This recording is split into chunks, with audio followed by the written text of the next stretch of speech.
అందరికీ నమస్కారం అండి. నేను మీ గంటి ఉష.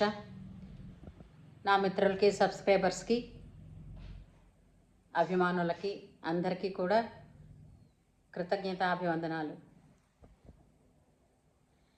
ఇప్పుడే ఒక వార్త విన్నాం టీవీలో. ప్రతి ఛానల్లో కూడా, ప్రతి న్యూస్ ఛానల్లోనూ కూడా వైరల్ అవుతోంది. సింగర్ కల్పన గారు చేసినటువంటి ఆత్మహత్య యత్నం.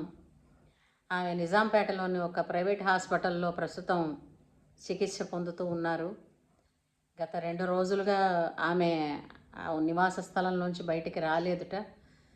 పోలీసులే తలుపులు బద్దలు కొట్టుకుని లోపలికి వెళ్ళి ఆవిడ పరిస్థితిని గమనించి ఆమెని హాస్పిటల్కి చేర్చారు. నిద్ర మాత్రలు మింగారన్నట్టుగా చెప్తున్నారు. అలాగే సింగర్స్ అందరూ కూడా హాస్పిటల్కి వెళ్ళి ఆమె గురించిన విషయాలు తెలుసుకుంటూ పరామర్శిస్తున్నారు. ఇందాకలే శ్రీకృష్ణ గారు, సునీత గారు వీళ్ళందరూ కూడా వెళ్ళారు. ఒక విషయం చెప్పాలనుకుంటున్నానండి. నిజంగా పాటలలో ఆమెని బ్రహ్మరాక్షసి అని అంటూ ఉండేవారు బాలసుబ్రహ్మణ్యం గారు. అంటే ఎంతటి కఠినమైన పాట ఇచ్చినా కూడా ఆ పాట ఆమెకి లొంగాల్సిందే. ఆమె గళంలో ఒదిగి లొంగి అది తన వెలుగుని తను పొందాల్సిందే. అంత శ్రమ పడేటటువంటి సింగర్ అండి ఆవిడ. ఆమెకి ఒక పాట ఇచ్చాము అని అంటే హాయిగా ప్రశాంతంగా కళ్ళు మూసుకోవచ్చు. ఎందుకంటే అంత బ్రహ్మాండమైన అవుట్పుట్తో ఆ పాట బయటకు వస్తుందన్న సంగతి అందరికీ తెలుసు. అలాగే ఆమె వస్తోందంటే ఎంతో ఉత్సాహంగా ఉండేది. అలాగే ఒక కష్టతరమైనటువంటి పాట ఉంది అని అంటే కూడా ఇప్పటికీ నేర్చుకోవాల్సి వస్తే ప్రతి సింగరు కూడా ఈ పాట గనక ముందు కల్పన గారు పాడితే ఎలా పాడుంటారు అని ఆ పాటని విని నేర్చుకునే ప్రయత్నం చేసేవారు. మా వంటి ఎన్నో వేల మంది సింగర్స్కి ఆమె ఒక ప్రేరణ, ఆమె ఒక ఉత్సాహం.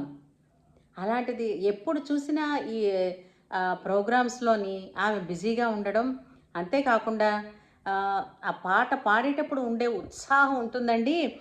ఎక్కడి నుంచి వస్తుందో ఆమెకు ఆ ఎనర్జీ నిజంగా అది చూసి అనిపిస్తుంది కదా.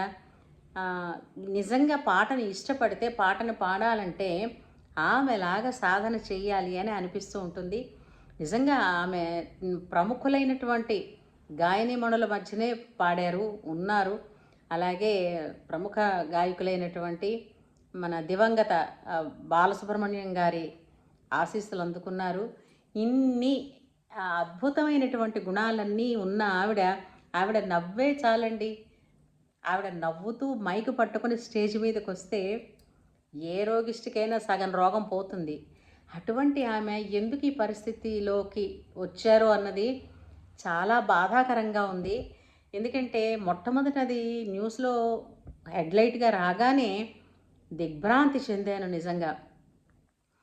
అయితే తొందరగా ఆమె కోలుకోవాలని, ఎంతోమందికి ఆత్మస్థైర్యాన్ని ప్రసాదించిన ఆమెకి భగవంతుడు ఎంతో మనోధైర్యాన్ని కలిగించి ఆమెని తిరిగి భద్రంగా, ఆరోగ్యంగా మరిన్ని పాటలు మా అందరికీ వినిపించేటట్టు, పంచేటట్టు, మేము నేర్చుకునేటట్టు మాకు అవకాశం లభించేటట్టు అనుగ్రహించమని ఆ భగవంతుడిని ప్రార్థిస్తున్నానండి.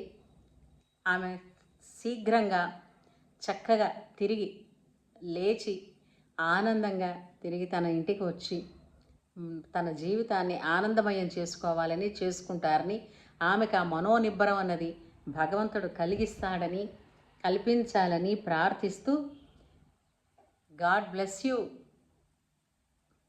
కల్పన గారు. God bless you. మీరు ఎప్పుడూ కూడా ఆరోగ్యంగా ఉండాలి, నవ్వుతూ ఉండాలి, మరిన్ని పాటలు మాకు వినిపిస్తూ ఉండాలి. మీ పాటలు వింటూ మీ అడుగుజాడల్లో పాట నేర్చుకునే ప్రయత్నం మేము చేస్తూ ఉండాలి అని భగవంతుణ్ణి మనస్ఫూర్తిగా ప్రార్థిస్తూ ఉంటానండి. And we wish you, we love you, we wish you a very fastest recovery. Thank you.